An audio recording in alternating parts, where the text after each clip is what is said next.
Benim canım şirketim Türk Havacılık Uzay Sanayi sponsor oldu bu oturuma. Göran'ı Almanya'dan getirdik. Göran tasarım odaklı düşünme konusunda çok uzun yıllardır çalışıyor. Almanya'da da çok güzel işler, çok başarılı işler yapıyor. Hem farklı bir ülkeden bir deneyim dinlemek istedik, hem de belki uygulayabileceğiniz yeni bir şeyler öğrenirsiniz diye düşündük. O zaman Göran'ı davet edeceğim. Bu arada Göran ilk kez Türkiye'ye gelmiş oldu biliyorsun. Doğru. TEGEP için gelmiş olması da bizim için ayrı bir keyif.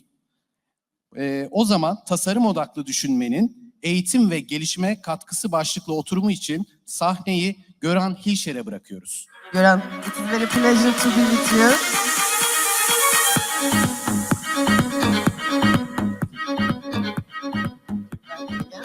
The stage is yours. Günaydın. Good morning. I'm very happy to be here on behalf of TEGEP. So thank you. Gökçe agreed to Selin in Ankara that can't be here today. And I'm very happy here to be here, like to share, my experiences with design thinking and also my thoughts on how design thinking can contribute to learning and development of today and of the future, of course. But before we start, I really want to check in after such a break with coffee and cookies, how your energy level is. So could you maybe go like in this position a little bit? Just like a half standing position, like 50%.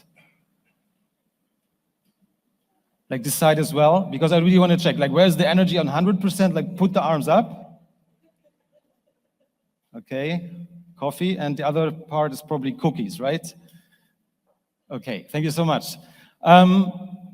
What I will do, I will share about a bit on myself, then on design thinking, and then of course how I can contribute, or how I think you also can contribute with the advancements of design thinking for learning and development.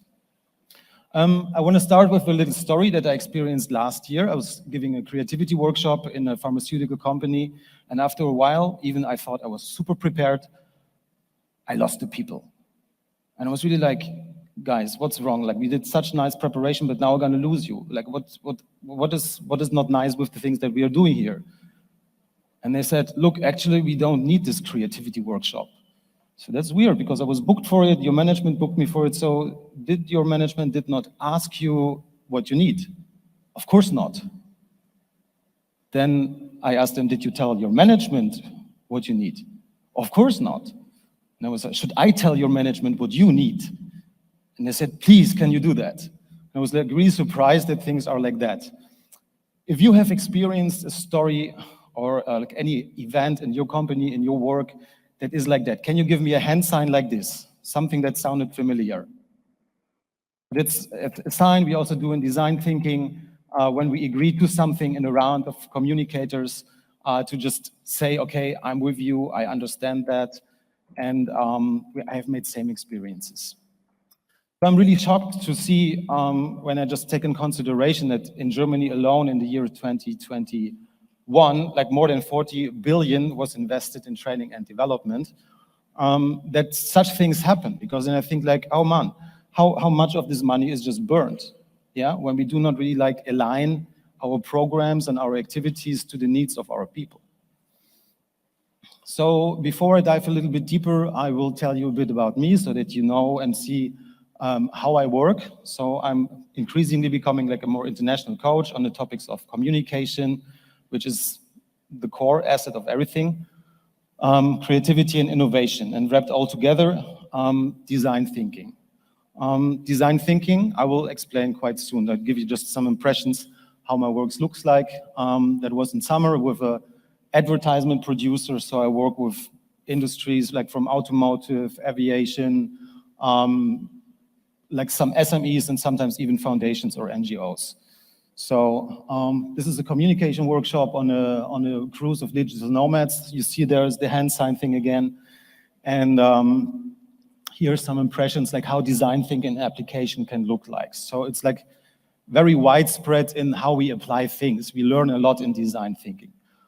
We work very visually, yeah? Even like in the digital times when I do an online version of a design thinking workshop, I really ask people to use their body and all their senses and all their skills they have, because it's super important to integrate all what they have. Because at least in Germany, I don't know yet about Turkey, People often have like this twisted personality between work personality and then the personality, the private person they are at home. But my discovery is that the more I take in of all the other skills they provide as a father, as a mother, or like as a hobby chef or whatever they have, it can contribute to such a holistic process as design thinking. Some other important parts is the space. I will tell you more about that later. Also, like we work with a lot of time pressure. You see this time timer, so we never get ready with our work, but we say good is good enough. Yeah, especially for Germans, very hard because we are so perfectionists. But we have to let go of some things, especially in the times that we have now with so much influx of communication and stress and so many tasks and probably 7 projects at the same time, as I experienced here and there. That's also me. Like my hobby is being a DJ. And I just show you that because I made the experience in the last 6 years that this hobby really contributed big time to my skills of large group facilitation. So that's my invitation also for you to, of course, come dancing, but to invite your people to show more who they really are, yeah, and especially in times where like complex skills are more and more needed. Another workshop on human connection, then a picture of travel, because travel for me is the most beautiful metaphor of learning itself, yeah? And probably when you are asked where you have had your best ideas, you won't say a conference room, yeah? So, because that inspires me a lot and I have to take myself back, I have to deal with uncertainty, and that's why I love to look at learning also as a journey. This looks when I put like people like in like task management, when I really have to do things. So that was for me like a very hard school to also see to enable them and step back as a facilitator and as a coach. And I try, of course, to bring in a lot of fun, because for me, fun is not the enemy of work. But sometimes I faced it and I'm like, oh my God, where I am. And then I have to dig deeper and find out meaninglessness is the enemy of work. Yeah, really where people don't know where they go to work. And every year we have like the new reports of Gallup and so forth. And we talk today about job unhappiness and the great resignation, where people just like go half dead to work. And I think like the recent numbers say like in the US alone, like more than 51% have resigned, yeah, like when they go already at their job. And of course, it's not a wonder if you look at everything as a system. We are exposed to stress, people are sad, angry, we have an exposure of anxiety narrative since many years, like starting from terror, then the pandemic, now we have a war going, and that's all like stress that affects people, boiling down to some scarcity, to not knowing what is tomorrow, and of course, inflation.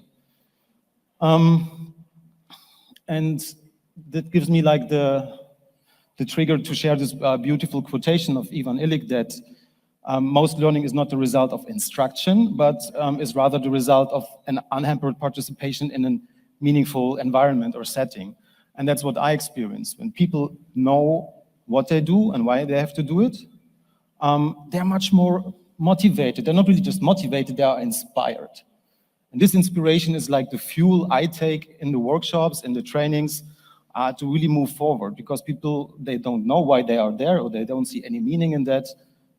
They're just like numbed, and they waste their time, and they waste, of course, also my time. I just try to, in advance, to avoid that. So like when I work together with my clients, I always do before like a narrative analysis. This can be like a narrative workshop, this can be a survey, and this can also be like systemic interviews. So I get like a spark of the climate, how people talk about their work, about themselves, how they talk about their motivation and why they do their job. And I get like a very good information up front, and it gives me much better opportunity to craft and design a training. And that's why I love design thinking so much, because design thinking takes regard of these 3 dimensions: people, place, and process. And the place can even be the online space. When you craft an online training, that also became more relevant for all of us in the last 2 years. Yet I really like live trainings, and due to my conversations, I also heard like people in Turkey love more to be together than in front of a screen. Is that true? No? So for some of you, beautiful. Is it a gesture that means something bad because you're so shy in this moment when I do that? Okay. And also want to share a bit about my attitude, how I see that, because everyone is also talking about change management. But when I tell somebody, hey, you have to change, they're like, that. So I just tell them, prepare. Yeah? Prepare yourself because things are coming and you want to keep your job. We have to keep the company up. And it's really important that you are equipped with skills and that you just like adapt yourself to the movement that is outside of you. Also, the question for me is, can I motivate people? And I think not. I think I can basically seduce people or nudge them into something, yeah, with the environment and with, yeah, the change of the situation and also like the atmosphere I put in. Can I educate them? Certainly yes, but I think I better edutain them. Because when people are smiling and laughing, are at ease and see a reason for something, I get them easier in commitment.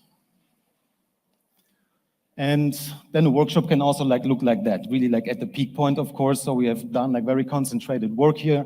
The challenge was like to turn the company more customer-centric, because this company was having actually the only problem they had is like, how do we get our work done? Because it's so much and like we have so many people asking for our service. But now with the pandemic, everything changed and they saw like, we have to become more customer-centric. So they asked for a design thinking journey to go into that topic. And I showed this one, that was a workshop with Lufthansa, that were like 5 shattered teams of a whole IT team that asked for a design thinking workshop to tackle their annual goals.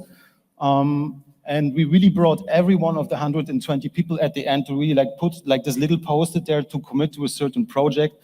And for me, like the most happy moment was that at the end, the manager was just like rolling this poster and put it like in a suitcase and went out like with a big smile. And we were like, oh yes, we reached what we wanted to reach. And the people totally like surrendered also to the journey of design thinking. And I will share with you now what design thinking is. Basically, you can say it's a framework or the methodology that uses the tools of a designer and transfers that to the business world.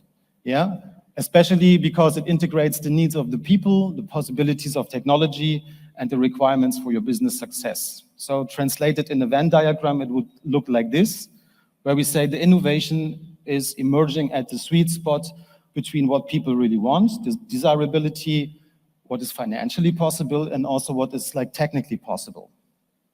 And we use design thinking in the early days. Basically, it was for product development, then it was for service development. But in the history of design thinking of approximately like 10 to 20 years now, also for organizational development, which means we use it for change and we also use it for education. And the little star there is just like reminding me that there's also like a whole framework called design thinking for educators, like really worthwhile looking at it.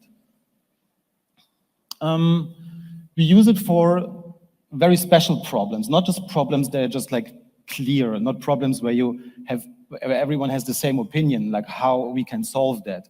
But for problems that we call wicked problems. So where we have like just blurry data, where there's disagreements and where it looks like, oh, we have to do some research and step back from the perspective that we are used to. So, give you an example. Everyone knows what that is? So who of you has already been in that thing? Is it nice? Can you imagine how nice it is for children? Not nice at all. So the chief developer of General Electric saw this problem, and in the US they had like a cancellation rates for the investigation with children by 80%. Even they had to put them down with injecting them Valium to just calm them, to put them in there. It's horrible. So he really thought about it, and then he did an executive training in design thinking, and he came to the conclusion, damn, my client is not the doctors, my client is the patient, especially the young kids. So they put together a team of product designers, of storytellers, of caretakers for the children, even some children and parents as well. And you want to see what their approach was? Their solution? This. And there's not a big change in the thing itself, but in the story around the thing. So now they had not cancellation rates, but they had rejection rates where children said, the parents, you stay outside, that's my playground. So they were like proud and happy to go inside, just because you changed the frame. And that's like the nice tweaks and twists you can discover with design thinking, but it takes a while. So just some paint and some people instructed in a different story. Or the example of airbags. In the early days, airbags were found to cause a lot of injuries on the female bodies. But why? Because the engineers were basically male and forgot that like the shape of like the female body is a bit different, so they adjusted that. That's challenges like I was running with clients through. So how might we design like a better heater interface with the most minimal steps? Or how might we become more user-centered? I mentioned already. And how might we organize an agile learning movement without using too much money and even convincing like very traditional hardliners? I did that with Austrian Airlines. It was very fun and very successful to bring that new knowledge in. Yeah, I didn't warn you that I probably will fail to show you all slides, but I will be around. That's the basic structure of design thinking. You may find approaches where someone just puts 4 or 5 bubbles, but that's the way like how I learned it. It's like these 6 steps. Yeah, we want to understand the problem. We want to investigate, observe, and become scientists and the best connoisseurs of the whole thing. And then we will define the point of view. And to make it very clear, we are really searching for the understanding of the problem at all. So that's why we take some time before we jump to the solution.